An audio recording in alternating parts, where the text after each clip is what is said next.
Welcome to the PBC 2020 NBA Draft Remote Film Room.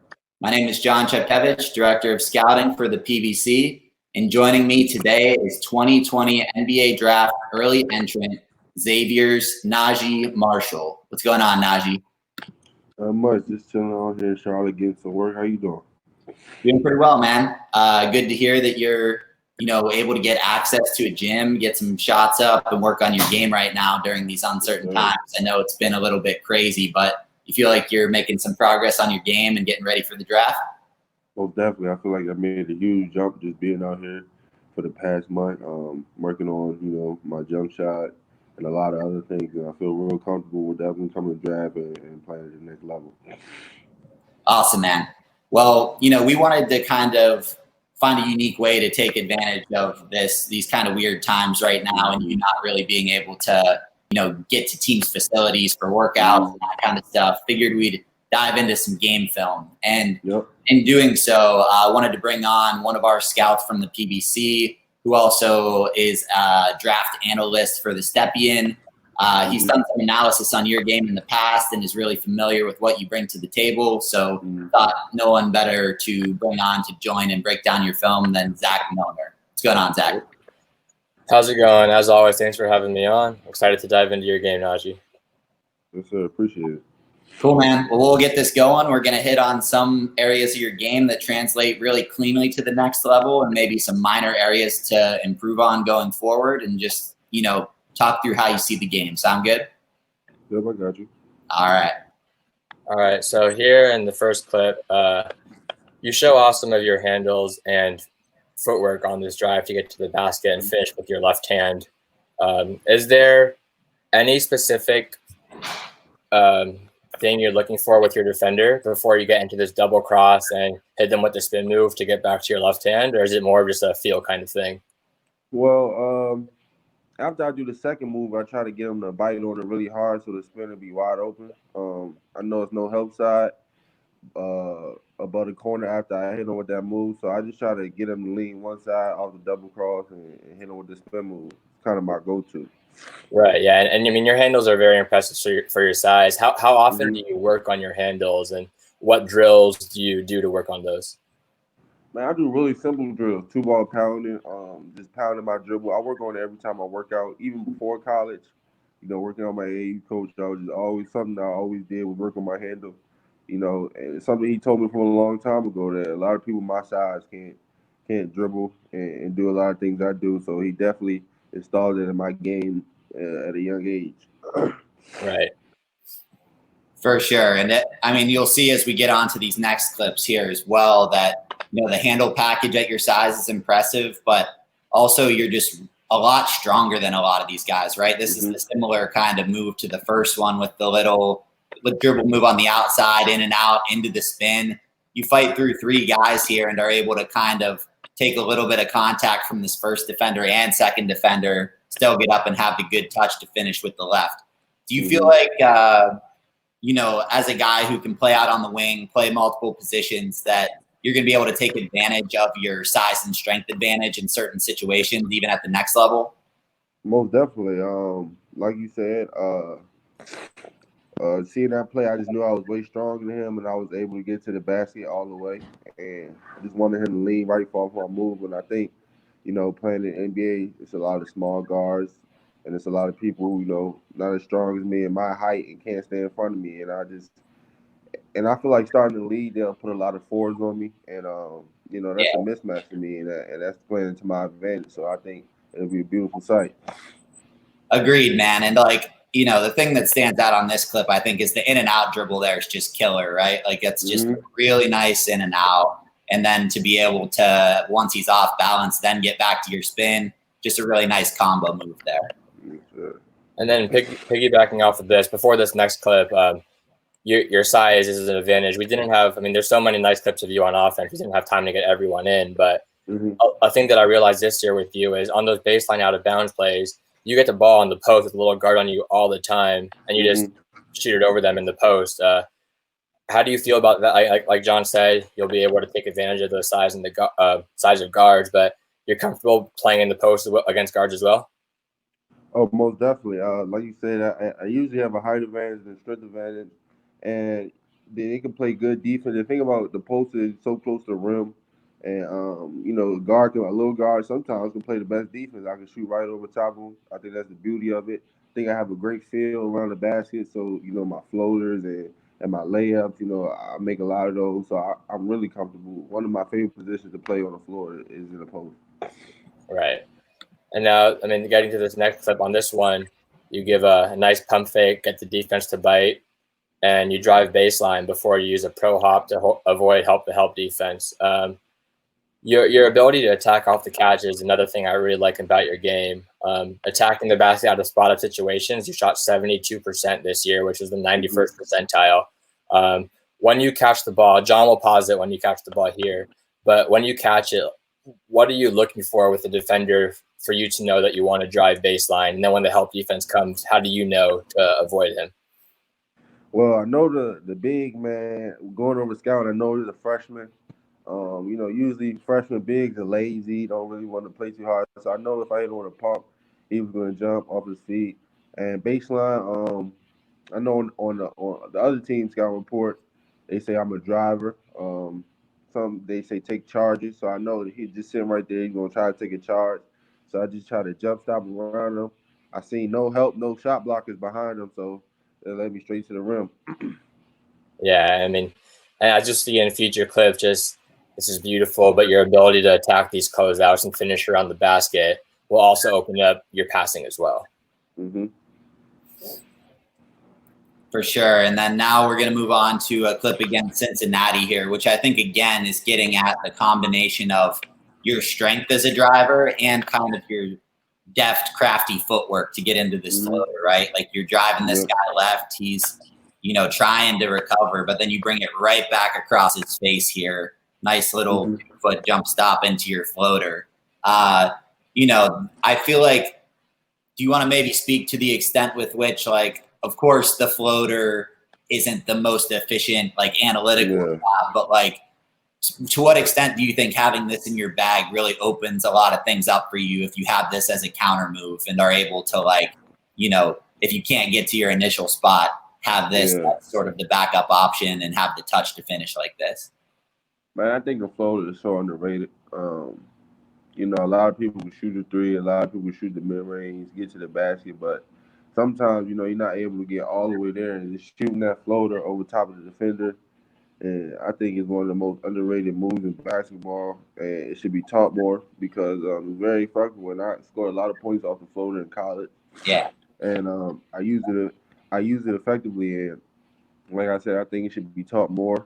Some people don't like floaters though. Some people just say they'd rather you just shoot a jump shot. But I think a floater is easier, it's quicker, you get the shot off faster. It's just more efficient. So I love floaters. For sure. And like when you have nice touch like this and you are, so consistent at putting home these floaters, it becomes an efficient analytical shot for you personally, right? Like other people might not excel at it, but defenses might not be expecting it, and you can definitely capitalize on that. Yeah, floaters is key. So on this next one, as you mentioned before, just your ability to attack, get to the basket, opens up passes. But here you show some nice handles, avoid the defense, and then you just dump it off. This is last year, so they dumped it off to Zach Hankins. But how are you able to compose yourself, get through the defense with your handles, and then have the awareness to dump it off here for the assist? Well, I was going to originally pass it back, but I seen that, possibly could have stole it. So I just spin baseline. And then Zach's man had to step up. Now, Welledge in the corner, either his man is going to take Zach or I'm going to have him skip to Welledge. So I read it really fast. He didn't take either one, so I just passed it to Zach. It was a dunk. Right. So, like, you're saying that if number 5 here would have dug down and been on Zach there, you would have had your head up anyways for the skip pass out to your teammate in the corner. Best three-point shooter on the team, Ryan Welledge. Right to him. There you go. Yeah, I mean, and I think that, what we wanted to hit on here is that you have really good feel as a creator for others on the wing, right? You're able to draw so much help because you're such a potent driver. Like you're such a threat attacking the rim. You can draw all this help, and then you have really good vision at your size to be able to make these reads and either dump it off or kick it out for a skip pass. And I think that's going to be a really key skill for you as you make your transition to the professional level, is being able to add value in that capacity as well. Yes, sir. And next, we've got a clip against Seton Hall here. You got a little bit of a pick and roll, and then here's the skip pass, right? We talked about how on the previous possession, if the guy would have tagged down onto Hankins, that would have been open. This time, we make the perfect read again, and you see that skip to the corner. Is that something that you're always kind of keeping an eye out for when you come off of high pick and rolls, that that the weak side tagger might be coming along to, in this case, he's pretty deep in the paint there. Are you always looking for that skip pass? Because it seems like you do a good job of keeping your head up and looking for that pretty consistently. Most definitely. Like I said, it's kind of an easy read. Send a step up ball screen. You know, if the corner man doesn't help, Tyreek's going to be wide open for the lob. But if he does, then the opposite corner is going to be wide open. And that just comes with just watching film with the coaches and just going through the plays thousands or hundreds of times and making those reads thousands or hundreds of times. So in the game, man, it's really like second nature, honestly. Yeah, and just keeping it simple, right? Like that, if this pick at the top is executed correctly, and people do what they're supposed to do, this guy's going to be on an island, and in this situation, make the right read. And I think you've done a really great job at improving that throughout your career and making those reads and making the correct passes in those situations. And on this next one, like you just said, if that help defender doesn't come, you have that easy lob to Tyreek. I mean, it shows right here. Perfect timing. We just talked about it. Don't really have another question for you here. Jon pretty much nailed it, and you answered it, just what you're looking for in the defense. I guess what I can say is, when do you know on this play that you're making the lob instead of passing to the corner? Well, by the time I get to the Big East, if he's not helping, I mean, that bottom man, usually most of the time the guard, and if he's sitting right there, I'm not going to throw it. But if he's coming late, I mean, I don't think he want to jump with reach. So it's not best. It's best for him to stay on the ground. And if you're not there by the Big East, there ain't no way you're getting it. So. Yeah, I feel like I recall him having top 5 or 10 most dunks in the NCAA this year, and a good handful of them came off of you making these kind of reads and just tossing it up there. And it seems like you have pretty good feel as an alley-oop passer and good touch, and just do a nice job of making these reads as well. Yes, sir.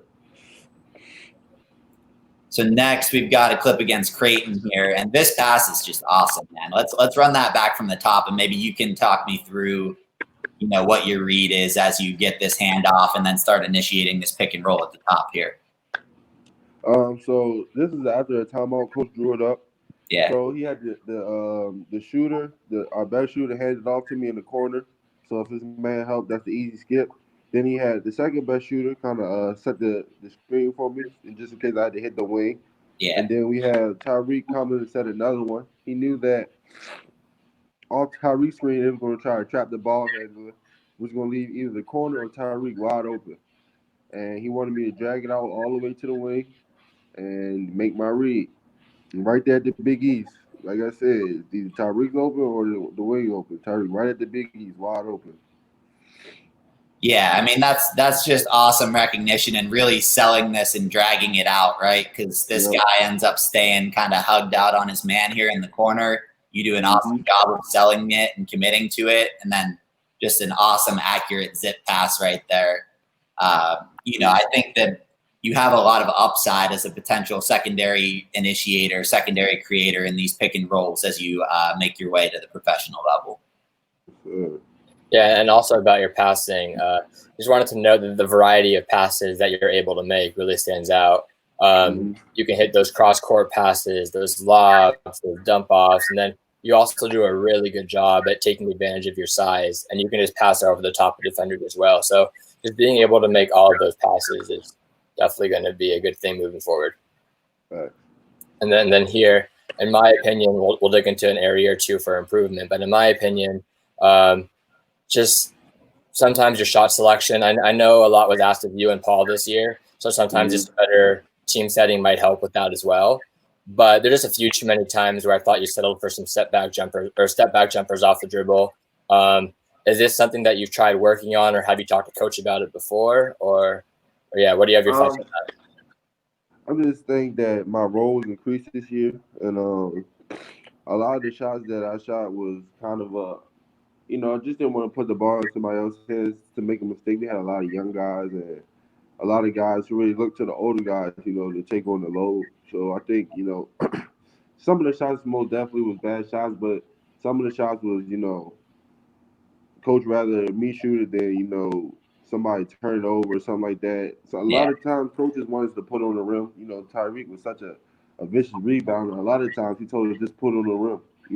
All those fails, just put on the rim, let Tyreek go get it. And you see him, even when he get it in the clip, he almost did, you know what I'm saying? And even before this, the shot before this, the clock was running down about 5 seconds. I made the same exact shot, the possession for this from the three. So I was just feeling good. It was kind of a heat check. So that's what I would say. Yeah, that's definitely fair. Like, there's something to be said for the context, right? Like, a big part of scouting is, understanding the context of a player's, scheme and fit within the, their role in college. And yours definitely expanded this year. They relied on you a lot to take tough shots. And, I think that, regardless of if it's decision-making or shot selection, I think just continuing to work on your pull-up jump shot is definitely somewhere that you can expand and grow your game and have some counters. Like in the pick and roll, if, they do seal off those reads where you normally make those awesome passes and they give you some space, being able to hit these pull-ups here and getting more efficient and more comfortable with that will be huge for you. Yeah, I got you.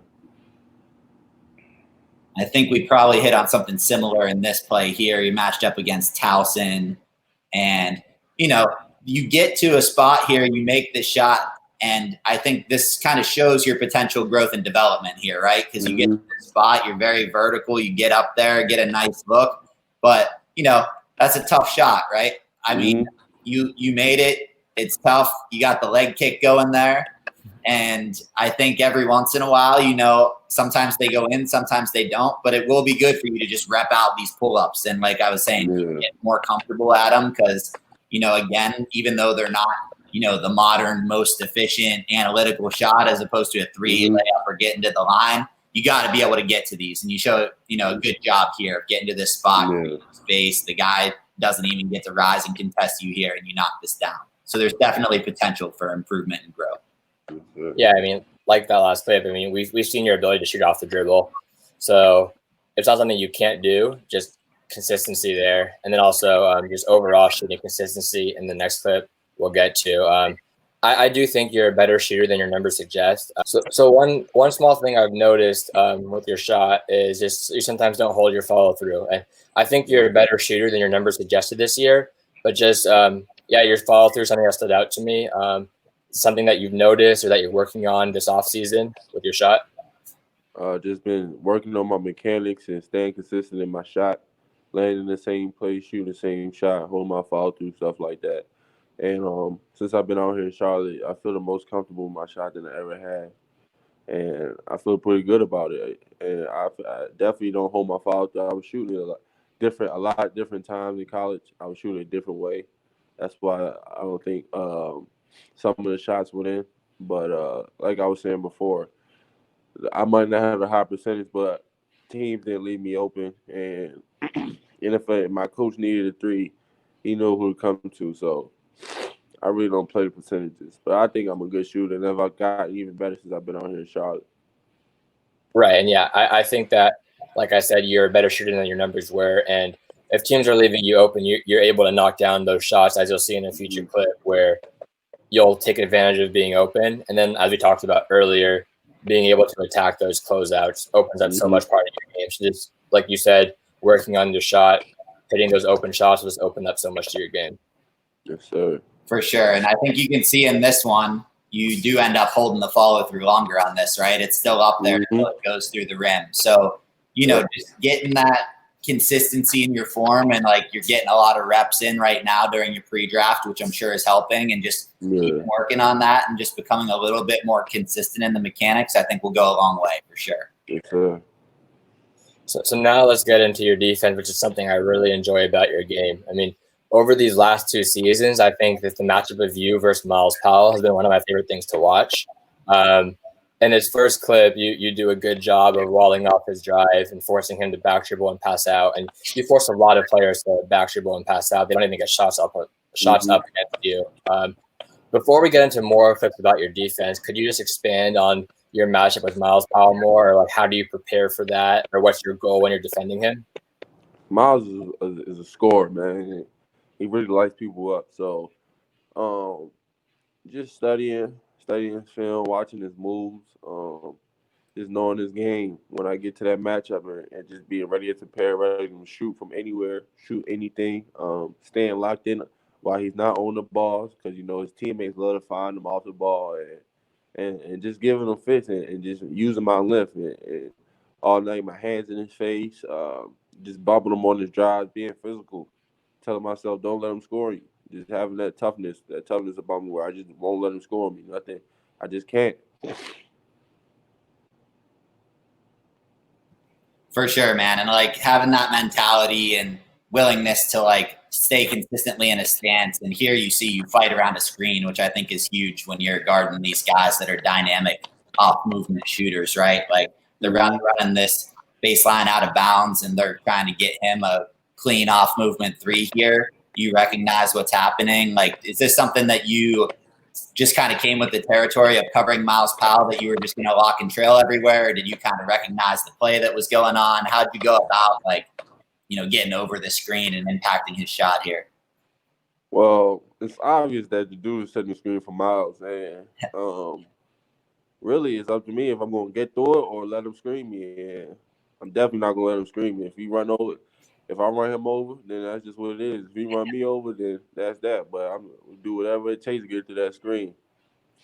Yeah, for sure. And I mean, you do a good job, I think, afterwards. Like, it'd be really easy at this point to foul a 3-point shooter here, right? Like, after you kind of fight around this and he's going up, you're kind of in an awkward position here. And, it'd be very easy to run into his leg kick or hit him on the elbow or something. But you do a great job of impacting the shot without fouling there, which I think shows good defensive awareness in that situation. Right. And here's one more. Like you said, they like finding him the ball when he's off the ball as well. So just as we just touched on, just being able to stay with him, running off screens, and then being able to slide with him and force a pass out again just shows your defensive versatility. How many positions do you feel like you can comfortably defend? Definitely 1 through 4 for sure. I would say 5 too, but I ain't that strong yet. Hopefully in the future, but 1 through 4. And I think 2 through 3s especially, just because that's around my size and my weight class. But 1 through 4 is because I like guarding small guards who think that they got an advantage on me because I'm taller. They got a quicker step. Yeah. And nah, it don't work like that. And the big, strong forwards who try to overpower me, no sir. Like I'm just so tough, man, and so mentally strong that none of that stuff matters to me. And I really take pride in playing defense and getting stops and I mold myself on that. And I really get not down on myself, but I really take it to the heart if I play bad defense or a guy gives me 25. I really, what I'm saying, take some offense to that. So I really try to lock in on defense as much as I can on anybody I'm guarding.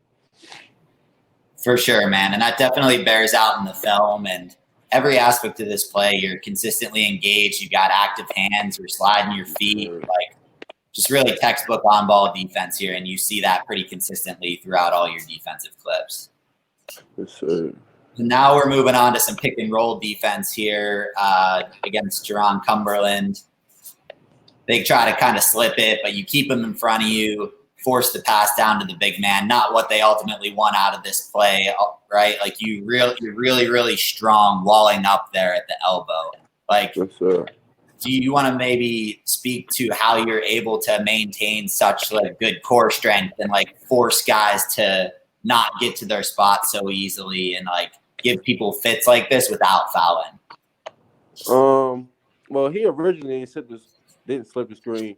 He set the first one early in the game, and I ran through him. So he was kind of, you know what I'm saying, he didn't want to set it again. But I don't know, man. I just take things personal. I just make it, you know, personal to lock up and do whatever I need. And I honestly, personally don't like Jaron Cumberland at all. So, you know, I definitely didn't want him scoring. So I just took it personal, man, and didn't let him get anywhere.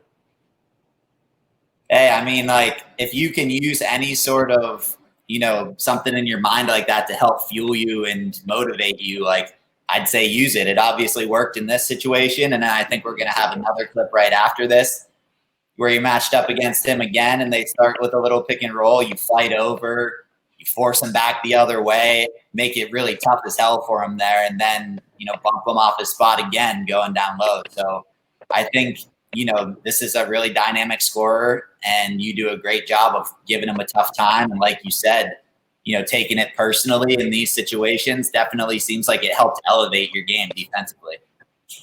Yeah. And the thing I would say dynamic scorer. Average. And the thing about this game as well is it was also one of your best offensive games of the season, in my opinion. So just being able to lock in on both ends of the floor in this game was really, really good. Yeah, thank you. I appreciate that. And then this next clip, like you said, just when you like defending smaller guards, I think they're faster than you. Here's Marcus Howard. I mean, you've been able to defend two of the best scoring guards in the country with Miles Powell and Marcus Howard.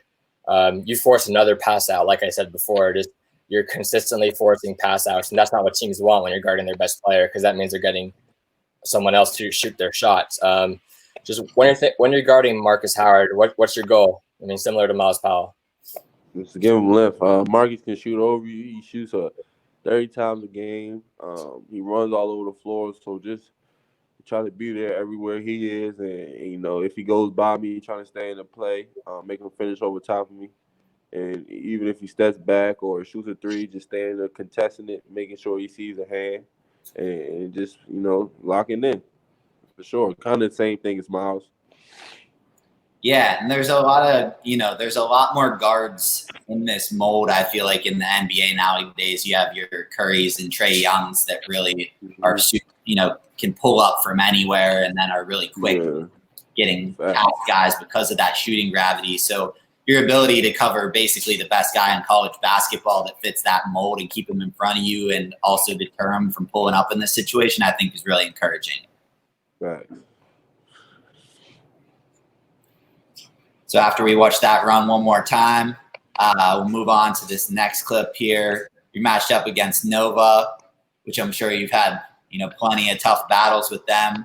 And this one, I think you do an awesome job of moving your feet here, right? This is an instance of one of those kind of bigger kind of forwards that are trying to come at you and take advantage of their strength where they think they might be able to overpower you, but you do an awesome job of forcing him left here. He tries to get his shoulder into you, and you kind of bait him almost, right? Like he tries to lower down into you, and you back off a little bit.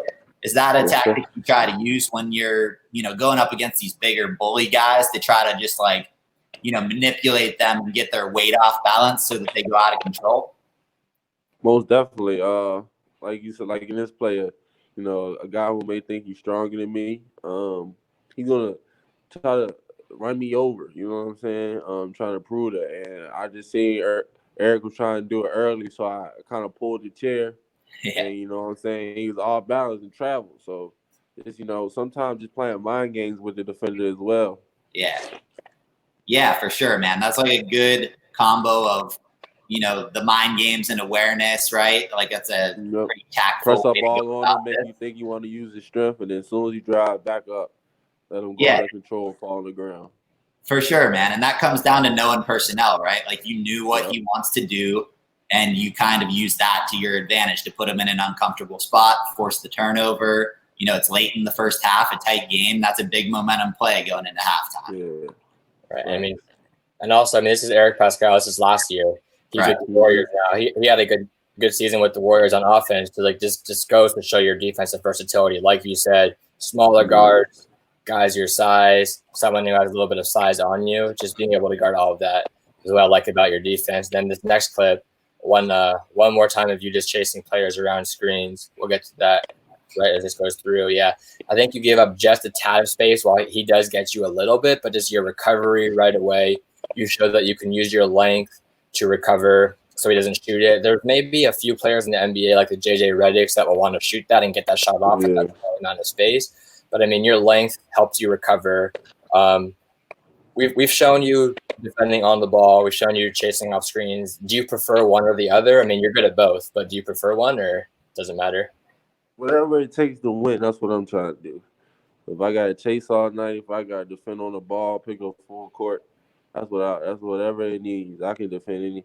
I'm versatile, not just on offense, defense, all around versatile. So whatever it takes, whatever the coach needs, that's what I can do. No doubt, man. I mean, this one's awesome. Just to see that, like, he thinks he gets you with this V cut. You're kind of off balance. Looks like he's going to get something wide open here, but you just sprint your ass off and get back to him. That effort's definitely going to show through to NBA teams that you obviously care a lot on defense, right? Yes, sir. And this next one here, we've got Miami of Ohio.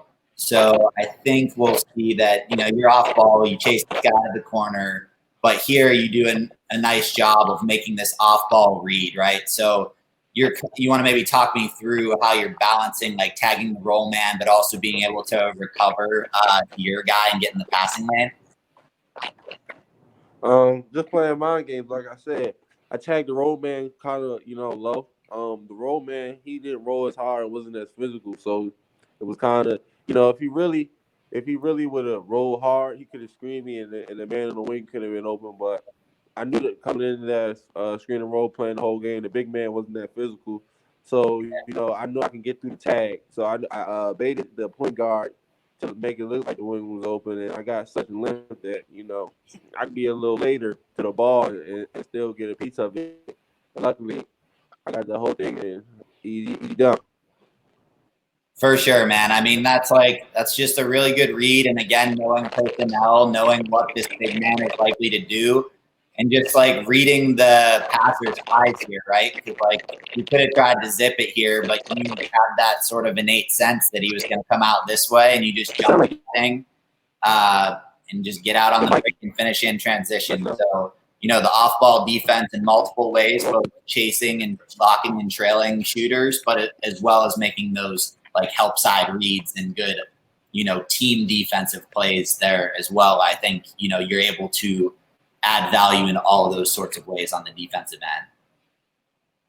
Sure. So that's the end of the clip package we have for you, man.